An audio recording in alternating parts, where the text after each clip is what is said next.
찬양에 감사드립니다. 우리 저녁에 나오신 여러분들, 우리 앞뒤자로 서로 인사 나누겠습니다. 잘 오셨습니다.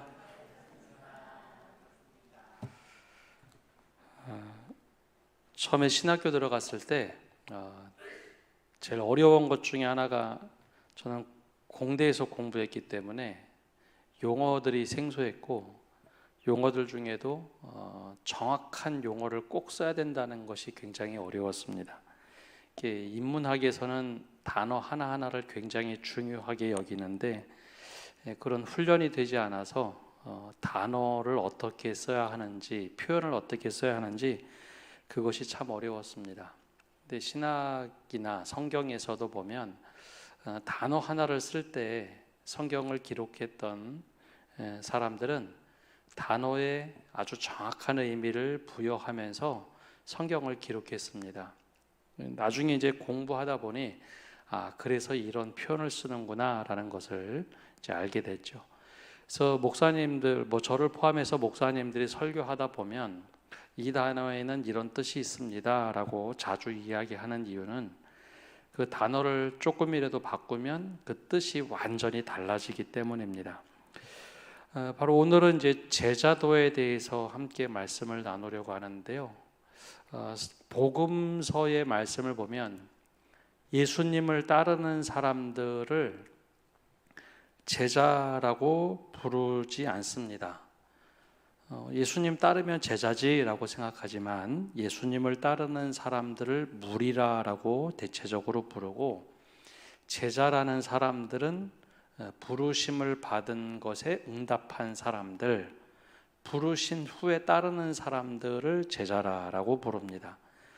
호칭이 다른 이유는 그 의미가 가지고 있는 뜻이 다르기 때문입니다. 우리가 그냥 직관적으로 딱 보기에도 무리라는 단어와 제자라는 단어가 확실하게 다르죠. 그럼 무엇이 다를까요? 오늘 말씀에도 처음에 시작할 때 수많은 무리가 함께 갈새 예수께서 돌이키사 이르시되, 수많은 무리가 가는데 어떻게 가느냐? 예수님과 함께 갑니다. 그리고 예수님께로 찾아오죠. 여러분, 예수님과 동행하고 예수님을 찾아오면 우리가 그냥 생각하기에 이 사람들은 제자다라고 생각하기 쉽지만 성경은 제자라고 표현하지 않습니다. 예수님과 함께 동행하고, 갈새라고 했는데 정확하게는 예수님께로 오다라고 되어 있습니다. 그러면 제자 같은데 제자라고 하지 않고 무리라라고 합니다. 그리고 나서 이렇게 하면 제자가 되지 못하리라, 이렇게 하면 제자가 되지 못하리라 세 번에 연거퍼서 이제 말씀을 하십니다. 즉 무리와 제자가 다르다는 거죠. 그럼 뭐가 다를까요? 성경에서 무리들은 내가 좋아서 내가 원하고 바라는 것이 있어서 예수님을 따라 나섭니다. 예수님의 세 가지 사역이 있었죠. 예수님의 세 가지 사역은 하나님 나라 복음을 선포하는 것, 말씀을 가르치는 것, 그리고 각종 병든 자와 귀신 들린 자를 자유케 하는 일, 즉 치유하는 일이었습니다. 근데 이 무리들은 하나님 나라 복음이 선포될 때 이 말씀을 듣고 나서 도전을 굉장히 많이 받습니다. 새로운 시대가 도래하는가 보다 해서 그 말씀을 조금 더 듣기 위해서 따라 나섰죠. 복음이 선포될 때 그 자리에 있었습니다. 그뿐만 아니라 이제 말씀을 가르치시는데 지금까지 들어왔던 말씀과는 다른 말씀이었습니다. 바리새인이나 서기관들이 가르칠 때는 규율과 율법을 중심으로 말씀을 가르쳐서 그 말씀을 들으면 내가 더 잘해야지 라기보다는 저거 안 지키면 어떻게 하지? 저거 안 지키면 벌 받을 텐데, 그런 마음이 들었는데 예수님이 가르치시는 말씀은 사랑으로 해석하는 율법이었습니다. 그래서 새로운 가르침을 받으면 받을수록 마음이 굉장히 따뜻해졌죠. 또 병을 고치고 귀신 들린 자를 고치시니 특별히 병 고침을 받고 싶은 사람들은 예수님을 정말 많이 따라 나섰습니다. 근데 이들을 보고 제자라고 하지 않고 무리라고 합니다. 무리의 특징은 내가 원하고 바라는 것을 채우기 위해서 따라 나서는 겁니다. 그런데 겉으로 딱 보면 때로는 무리가 예수님 말씀을 조금 더 들으려고 하루 종일 굶으면서도 헌신한 것처럼 보입니다. 그런데 그 헌신은 자기를 위해서 하는 헌신이지 노력이었지 주님을 따라 나서는 그런 헌신은 아니었습니다. 그런데 무리가 좀 다른 것은 내가 원하는 것이 다 충족이 되면, 즉 내가 아픈데 병 고침을 받으면 그럼 예수님을 계속 따라 나서느냐?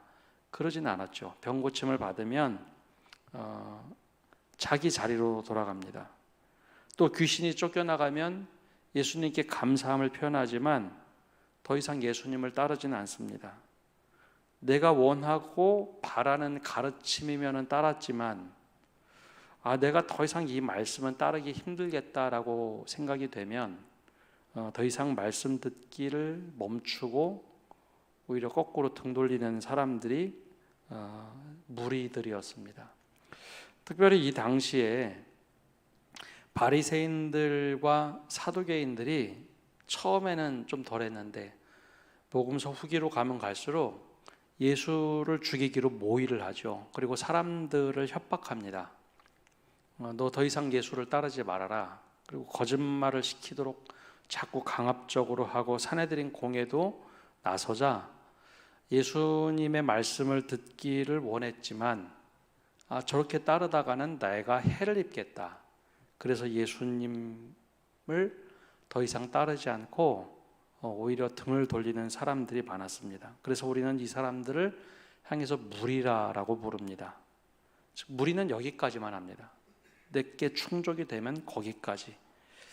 그러나 제자들은 다릅니다. 제자들이라고 하는 사람들은 내가 따라가기보다는 예수님의 부름에 응답한 사람들입니다. 내가 원해서 하기보다는 예수님이 먼저 부르시죠. 그러면 그 부르심에 응답을 합니다. 내가 원해서 내 판단에 내 의지로 따른 것이 아니라 먼저는 예수님이 늘 부르셨습니다. 그래서 12 제자들은 대체적으로 예수님의 부르심에 듣자마자 자기 것을 버리고 따라 나섭니다. 물론 예수님의 12 제자만 있는 것이 아니라 120명의 제자들 그런 사람들도 있었죠. 그런데 그 사람들은 예수님이 일일이 막 부르셨다기보다는 예수님을 따르다가 병을 고침을 받는다든지 아니면 말씀을 듣고 큰 은혜를 받고 예수님이 다시 너희 그러면 나와 함께하자. 그 부르심 속에 응답한 사람들이 제자가 됩니다. 그럼 뭐가 다르냐? 병 고침을 받지 못해도 귀신이 쫓겨나지 않았어도 때로는 병 고침을 받아도 또 귀신이 쫓겨나가면 거기서 딱 다 내 거 채웠으니까 그만이 아니라 예수님을 위해서 헌신하기 시작합니다. 막달라 마리아도 그랬고요. 다른 수많은 사람들이 많은 사람들이 예수님의 제자로 따라 나섰습니다. 이게 다른 거죠. 내 거 딱 채워지면 여기까지 적당한 거리 유지한 게 아니라 오히려 더 예수님을 따랐습니다.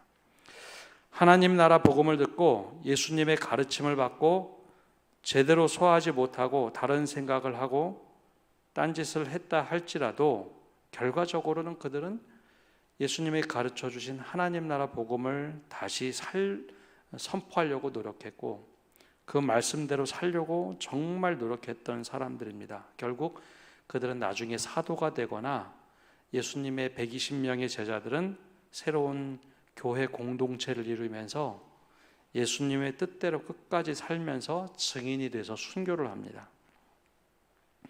내 것 채웠다고 떠나지 않았습니다. 내 것 채웠다고 흔들렸던 사람은 가룟 유다였죠. 자기 욕심을 채우다 보니까 예수님을 따르기보다는 예수님을 팔아버렸습니다. 그래서 그는 제자긴 제자인데 배신한 제자라는 수식어가 붙습니다. 바리새인과 사두개인들이 모여서 사내들인 공회로 예수님을 십자가에 달아 죽였을 때 제자들이 무서워 처음엔 도망갔습니다. 그런데 그 이후에 부활하셨다라는 소식과 함께 다시 모이죠. 그리고 성령의 임재를 구하던 이들이 제자입니다. 바로 이 지점에서 무리와 제자들은 분명하게 선이 그어집니다. 무리에게 오늘 말씀하시는데, 무리 중에 너희는 내 제자가 되려면 어떻게 될까?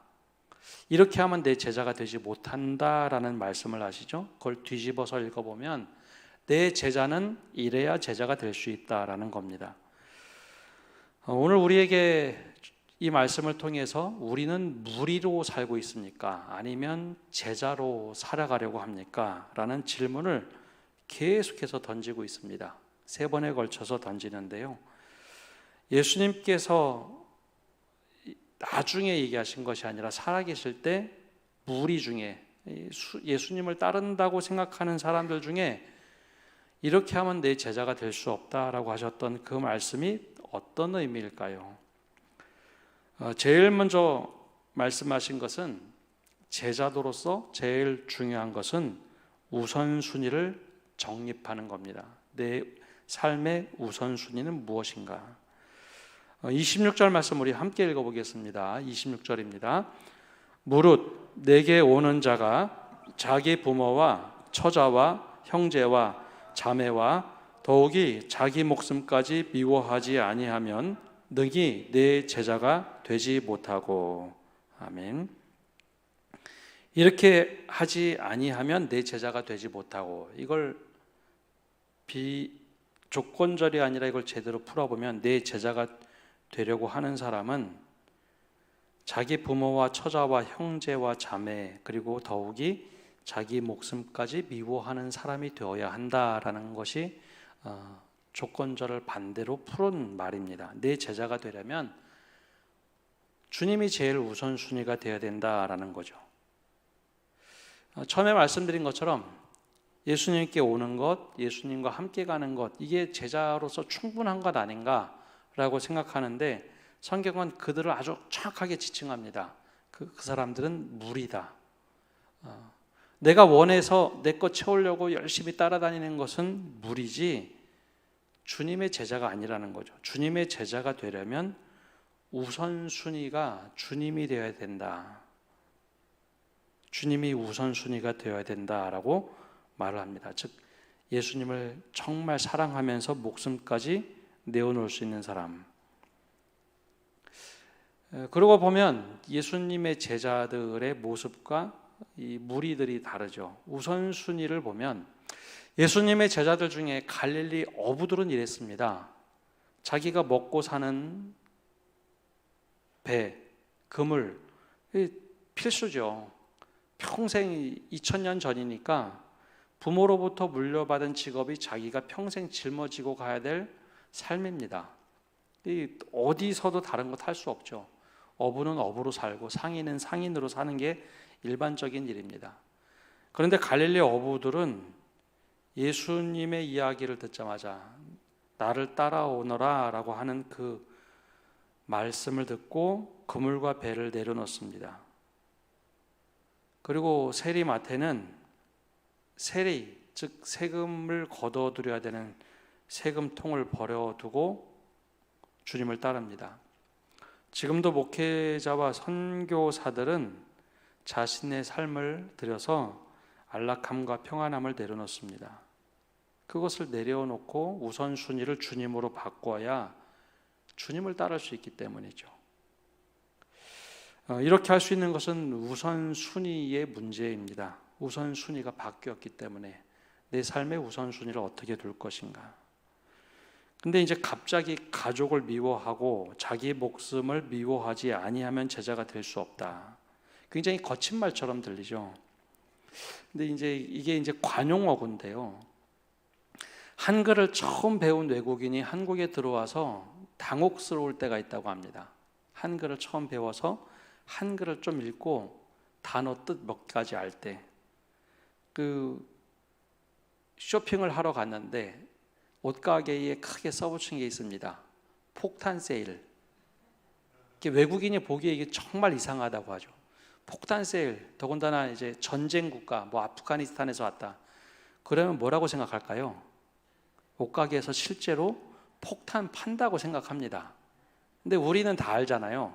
폭탄 세일이라고 하는 것은 사람들이 깜짝 놀랄 만큼 엄청난 가격 할인을 해서 세일을 한다라, 물건을 판다. 우리는 알고 있죠.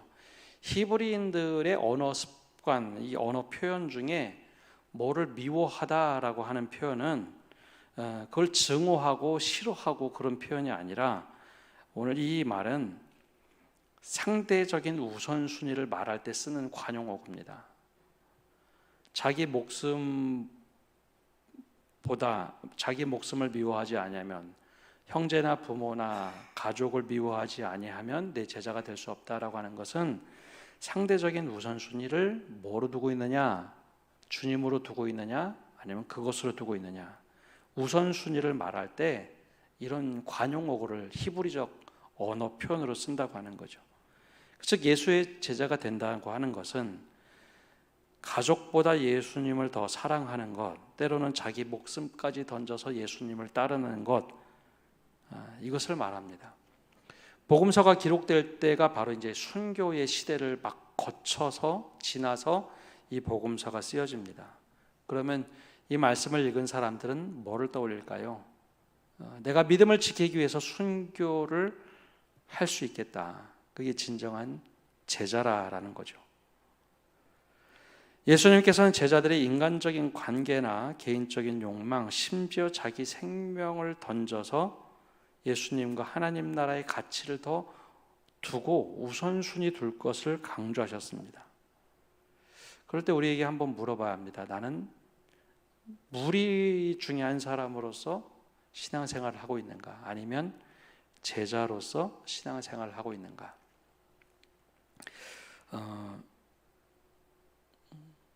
목회하기 전, 그리고 목회를 시작하고 몇 년 동안 제 나름대로는 정말 최선을 다해서 신앙생활을 했습니다. 이렇게 올인하면 건강을 좀 잃어버릴 만큼 그렇게 살아봤습니다. 그러면서 제 안에 조금 이제 들어든 생각이, 성도들에게 이렇게 이야기를, 나처럼 살라고 이야기해도 될까 하는 생각이 늘 있습니다. 이렇게 살라고 했을 때 정말 이렇게 올인해서 살면 삶이 사라질까? 그러다 보니 제가 성도들에게 어느 일정 부분 이상 헌신을 잘 요구하지 않습니다.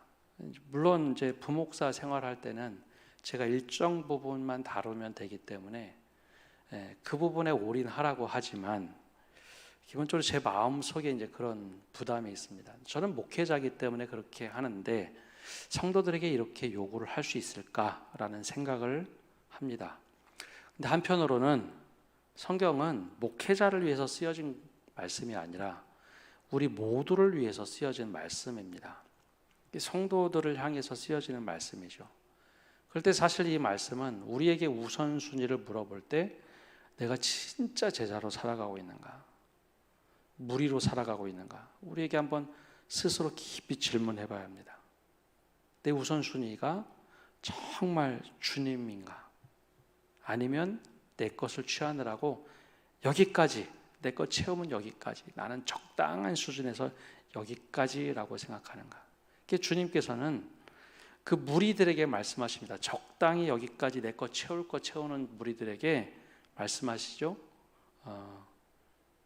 가족을, 그리고 내 자기의 목숨을 미워하지 아니하면 내 제자가 못하리라. 이게 무리로 살아갈 것인지 제자로 살아갈 것인지 우리에게 물어보십니다.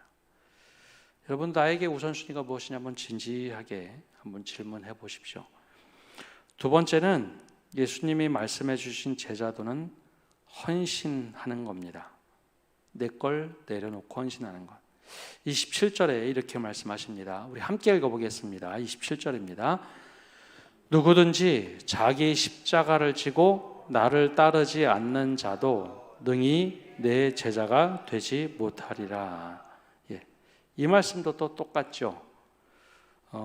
내 제자가 되려면 자기 십자가를 지고 나를 따르라 라고 말씀하십니다. 근데 이상한 것은 우리는 이것을 이제 과거의 현재에서 과거의 말씀으로 읽기 때문에 예수님 십자가 지셨는데 예수님 십자가 지신 거 그거대로 따라오라고 하는구나라고 하지만 이 말씀은 예수님이 십자가를 지기 전에 하신 말씀입니다. 물론 시기적으로는 이 말씀이 기록된 것은 한참 뒤에 기록되지만 적어도 제자들이 기억하고 있는 이 말씀은 누구든지 자기 십자가를 지고 나를 따라야 제자가 된다라고 말씀하시죠. 그 이야기 속에는 십자가 제도에 대해서 모두 다 알고 있다는 거죠. 이 십자가 제도는 유대인 법이 아닙니다. 유대인은 잘못하면 신명기 법처럼 돌을 던져 죽이는 방식을 취합니다. 그게 이제 이스라엘의 아주 잔혹한 사형 방법입니다. 근데 십자가는 로마법으로 정치범을 혹은 혁명하다 실패한 사람들, 그런 정치범을 대체적으로 사형시키는 아주 잔혹한 형벌입니다. 그래서 죄수가 십자가를 지고 형벌장까지 가야 합니다. 자기 십자가를 지는 거죠. 자기가 죽을 십자가를 지고 가는 겁니다. 그리고 그 가면서 굉장한 수치와 고통을 먼저 경험하게 하죠. 마음이 먼저 무너지게 하는 게 십자가형입니다. 현대의 사형제도 있는 나라들은 이렇게 하지 않죠. 그래도 사형수에 대한 존엄성을 지키기 위해서 사형장까지는 조용조용히 갑니다. 중간에 아무도 뭐라고 하지 않고 조용히 집행합니다. 그런데 이 당시는 먼저 마음을 무너뜨리죠. 수치를 주고 극한의 고통을 줍니다. 그리고 이 사람이 주가 될 것을 스스로 다 깨닫게 한 다음에 마지막에 자기 운명이 십자가 달려 죽는 거죠. 예수님이 그 이야기를 딱 하실 때 사람들은 떠올릴 겁니다. 자기 십자가를 지라고. 각자 내가 짊어지는 게 아니라 십자가는 주어지는 겁니다. 재판이 딱 끝나고 나면 사형 언도를 받으면 로마 군인이 그 사람에게 십자가 기둥을 얹어주고 그 기둥을 가지고 가야 되죠. 그러면 이제 사람들이 이 말씀을 딱 듣자마자 떠올릴 겁니다. 그럼 예수님의 제자가 되기 위해서는 그 가는 여정에 마음이 무너진다고 하는데 이건 내 마음이 무너지는 거고, 이걸 신앙의 용어로 표현하면 자신을 부인하는 시간이 되는 겁니다. 이제 내가 더 이상 살 수가 없구나. 세상에 내가 살 수 있다는 삶의 가치도 포기하고 예수님을 따르는 과정 속에 이런 희생도 있고 고난도 다 있겠구나. 그것을 지고 나를 따를 때 내 제자가 된다. 즉 내 세상의 수많은 가치관 이런 것들을 다 하나하나 내려놓는 과정이 자기 십자가를 지고 따라가는 겁니다. 근데 우리가 신앙생활을 이렇게 배우면 참 좋겠는데 어느 순간부터 이런 십자가 이야기가 점점 사라졌습니다. 여러분, 십자가를 져야 부활의 영광이 있는데 우리는 십자가를 자꾸 신앙에서 빼버립니다. 부활의 영광, 축복을 먼저 생각합니다. 그래서 제자가 된 사람들의 축복만을 우리가 바라보죠. 아, 예수 믿으면 축복받아. 정말 은혜가 넘치고 복받는다라고의 초점을 맞춰버렸습니다. 고난이 빠져버린 신앙.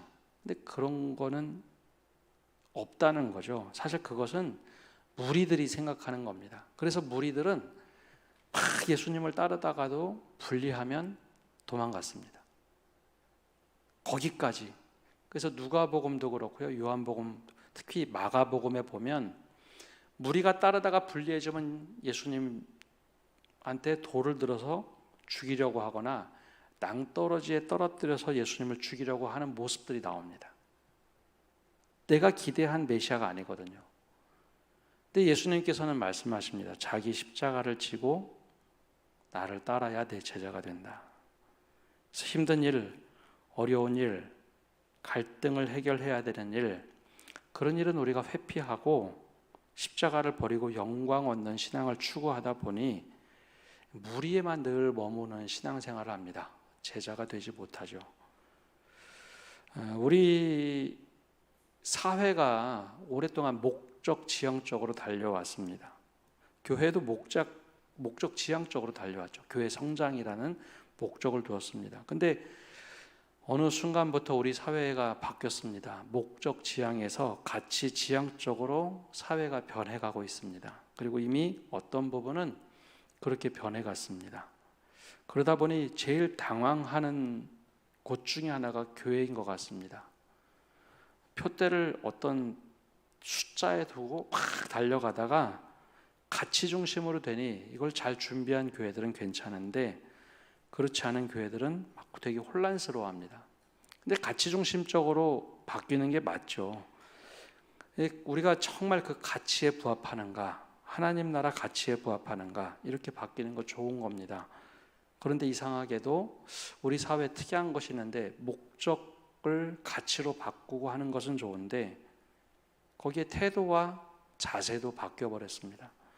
목적 지향에서는 목숨 걸고 하다 가치로 바뀌었는데 가치 지향을 할 때는 사람들이 느슨한 태도, 느슨한 자세로 일을 합니다. 신앙도 그러다 보니 점점점 바뀌는 것 같습니다. 근데 여기서 오늘 주님께서 우리에게 물어봅니다. 우리는 정말 자기 십자가라는 가치를 가지고 주님을 따라가는데 가치를 두고 따라오고 있느냐. 그게 제자인데 그렇게 하지 못하면 무리로서 신앙생활을 하는 것은 아닌지 우리에게 물어보고 계실 때 우리 스스로 한번 대답해 보시기 바랍니다. 세 번째로 주님께서 말씀하실 때 우리 제자의 삶에는 시작이 있다면 마침까지 찍어야 진정한 제자라는 것이죠. 28절에서 30절까지 하시는 말씀의 이야기가 이렇습니다. 이건 제가 한번 빨리 읽어보겠습니다. 너희 중에 누가 망대를 세우고자 할진대 자기의 가진 것이 준공하기까지에 족할는지 먼저 앉아 그 비용을 계산하지 아니하겠느냐. 그렇게 아니하여 그 기초만 쌓고 능히 이루지 못하면 보는 자가 다 비웃어 이르되 이 사람이 공사를 시작하고 능히 이루지 못하였다 하리라. 간단하게 요약하면 공사를 시작했는데 시작할 때 엄청 거창하게 하는 것처럼 하고 결국 공사를 마무리하지 못하면 사람들이 비웃겠지 않느냐, 그런 얘기입니다. 제자라는 것은 처음에 출발할 때와 그곳으로 제자가 되는 게 아니라 마침표까지 제대로 찍어야, 가룟 유다처럼 중간에 배신한다면 제자라고 말할 수 없겠죠. 이제 바로 이것을 말합니다. 제자라고 하는 것은 시작과 끝이 있어야 된다는 거죠. 지난번에 사경에 오신 강사 중에 한국일 교수님이 제 박사 지도를 하셨던 교수님입니다. 물론 두 번의 논문을 다 봐주셨는데요. 다른 학문은 모르겠습니다. 근데 보통 신학으로 이제 철학 박사를 받는 경우가 100명이 공부를 시작하면 보통 한국에서는 30명 정도가 마칩니다. 논문을 쓰는 비율이 한 20에서 30%, 외국에 나가면 10%에서 20% 정도밖에 되지 않습니다. 대부분은 다 수료로 끝나죠. 그래서 학위를 따는 비율이 굉장히 낮습니다. 그래서 제가 교수님의 제자라고 얘기할 때는 진짜 그 교수님께 제대로 공부할 때 이야기를 합니다. 박사과정을 하다가 이제 수료로 끝낸 제자들의 경우에는 어디 가서 제가 교수님의 제자라고 이야기할 때 조금 이제 부끄러운 모습이 사실 있습니다. 논문을 마쳐야 되는데 다 마치지 못해서 이렇게 물어볼 때 잘 이야기를 하지 못합니다. 제자라고 하는 것, 특별히 제자라고 하는 것, 내가 좋아하는 말씀은 받아들이고 내가 이 말씀은 따르지 못하니까 이거 못하겠습니다. 그거는 제자라고 하기가 참 어렵겠죠. 근데 정말 제일 중요하게 생각하는 가르침을 내가 따라하지 못한다. 그러면 진짜 제자라고 할 수 있을까요? 그래서 예수님께서 제자라고 하실 때는 이 말씀도 저 말씀도 처음부터 끝까지 다 지켜 행할 때 그것을 제자라고 하는 겁니다. 처음 시작도 마지막까지 제자가 되는 것. 근데 많은 사람들이 몇 가지 내가 하기 어려운 거 몇 가지 이렇게 잘 지키면 제자라고 생각을 합니다. 아니요, 근데 이건 내가 정말 할 수 없다고 생각했던 것을 그 가르침대로 할 때 그게 진짜 제자가 되는 것이죠.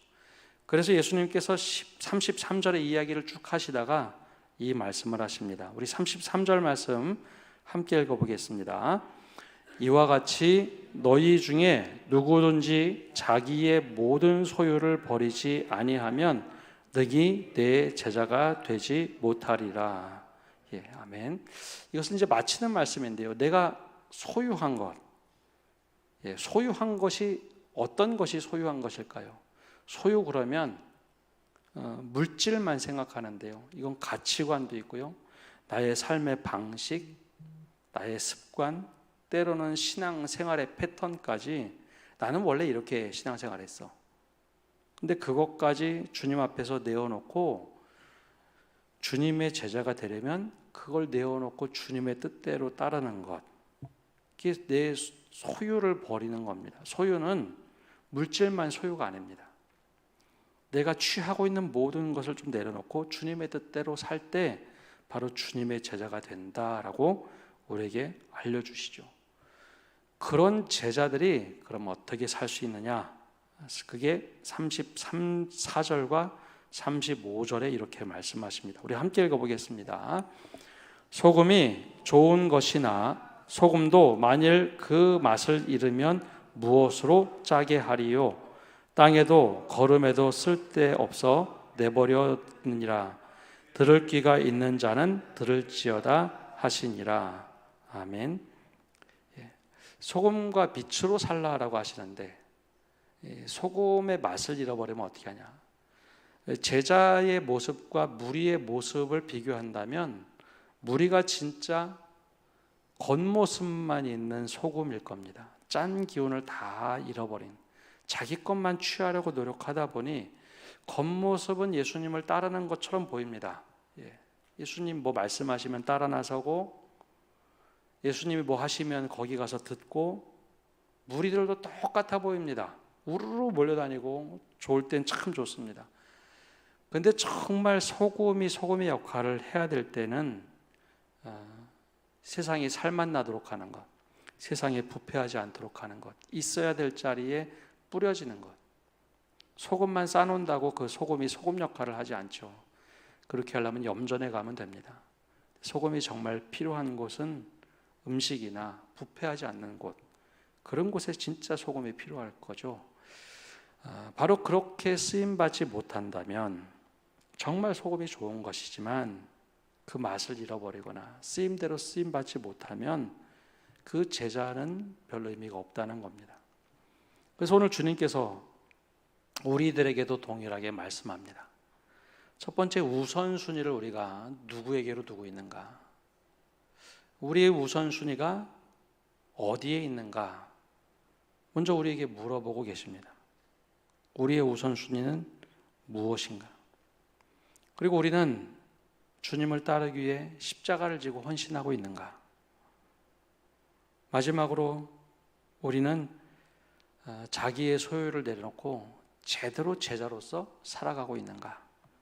바로 이 질문을 무리에게 던지십니다. 무리가 제자들이 되기를 바라는 마음으로 그렇게 던지시죠.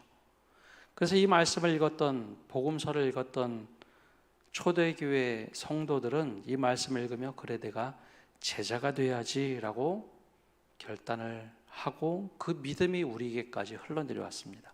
자, 그렇다면 우리는 우리뿐만 아니라 다음 세대에게, 우리 자녀들에게 내가 이렇게 주님의 제자로 열심히 살다 왔다. 너도 주님의 제자로 살아가렴. 이라고 이야기해주는 그런 사람이 되어야 될 겁니다. 오늘 다시 한번 주님께서 우리에게 말씀하신 것 끝으로 맺습니다. 이렇게 하지 못하면 제자가 되지 못하리라. 이 질문에 우리가 주님 앞에서 답을 할 수 있는 성도 여러분 되시기를 바랍니다. 기도하겠습니다. 주님, 오늘도 저희가 주님 앞에 나와서 말씀을 듣고 나갑니다.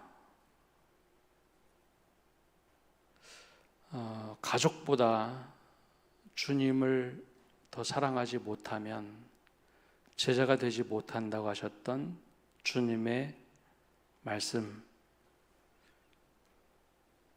그리고 더 나아가서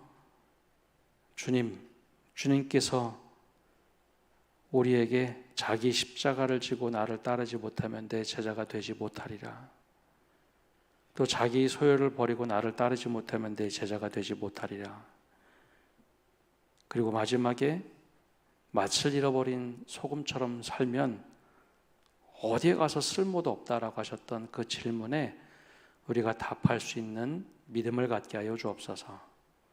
우리가 주님의 거룩한 백성, 성도로 살아가면서 이 질문에 하나하나 답하면서 살아갈 때 어느 순간 우리도 다른 사람을 예수 그리스도의 제자로 키워낼 수 있는 그런 제자의 삶을 살게 하시고, 이 제자의 도가 우리 세대에 끊겨지는 것이 아니라 다음 세대에도, 다음 믿음의 제자들에게도 온전히 흘러갈 수 있도록 지금이라도 늦지 않았으니 우리가 바르게 정신을 차리고 제자들을 가르칠 수 있는 저희가 되게 하여 주옵소서. 예수님의 이름으로 기도합니다. 아멘. 우리 다 함께 찬송가